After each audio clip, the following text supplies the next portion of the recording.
Alors on se retrouve pour cette nouvelle série sur la question nouveau volet, mon couple va-t-il durer?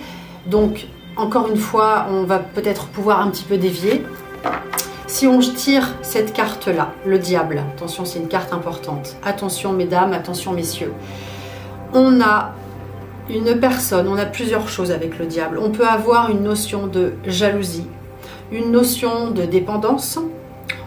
C'est la carte du sexe avant tout. Et ça peut aussi être la carte de la tromperie. Donc, effectivement, on a plusieurs choses. Il faudra regarder un petit peu son entourage. Donc, la question étant, mon couple va-t-il durer? Alors, il peut durer si on accepte les événements dont je viens de parler, à savoir la jalousie, à savoir accepter une certaine dépendance. Voilà, si on n'accepte pas ça, donc on va vivre cette situation et du coup le couple ne va pas durer. Hein. Voilà, cette carte-là est quand même assez forte. On a vraiment aussi beaucoup de sexualité. Donc on n'a pas de notion de durée. On a ces événements qui interviennent. Avec la roue de la fortune, on a, vous voyez, ces singes, ces animaux qui montent et qui descendent. Donc là, le singe est dans un état de montée. Enfin, il est sur cette roue qui monte. Là, il est à son apogée, il est très bien, donc tout va bien. Mais là, ça redescend. Donc on a des hauts et des bas. Donc le couple n'aime pas la routine. On n'a pas forcément de notion de durée, encore une fois. On a un couple qui n'aime pas la routine, avec des hauts et des bas. C'est pas du tout fluide. Avec la lune, il ne se passe pas grand-chose.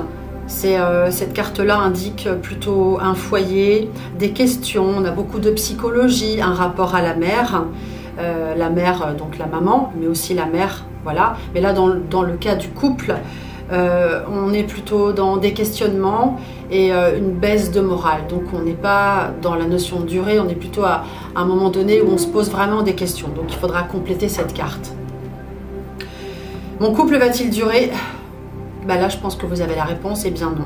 Le passage à autre chose, le balayage, est nécessaire pour avancer et tourner la page. C'est comme ça qu'il faut voir les choses. On avance, hein, c'est un échec entre guillemets, mais voilà, c'est mourir pour mieux renaître, entre guillemets. Mon couple va-t-il durer? Regardez cette tour, hein. C'est comme une maison, c'est la maison de Dieu. Les personnages tombent de haut. On a un petit peu la douche froide, on découvre quelque chose. Pour moi, c'est plutôt une mauvaise nouvelle. On tombe de haut, toutes les expressions en rapport avec cette image. Les personnages sont montés très haut et redescendent plutôt bas, se cassent le nez. Les personnages se cassent la figure, donc le couple va-t-il durer? Là, il y a une grosse remise en question. On n'est pas dans la durée, on est dans est-ce que le couple va continuer, va marcher tout court, hein. Le mât, on a un changement d'orientation. Vous voyez, ce personnage très indépendant, très original, fait son sac, décide de partir sur son chemin. Rien ne l'arrête, hein. Le chat le griffe. Il est avec son bâton, il y va, il avance. Donc, est-ce que le couple va durer?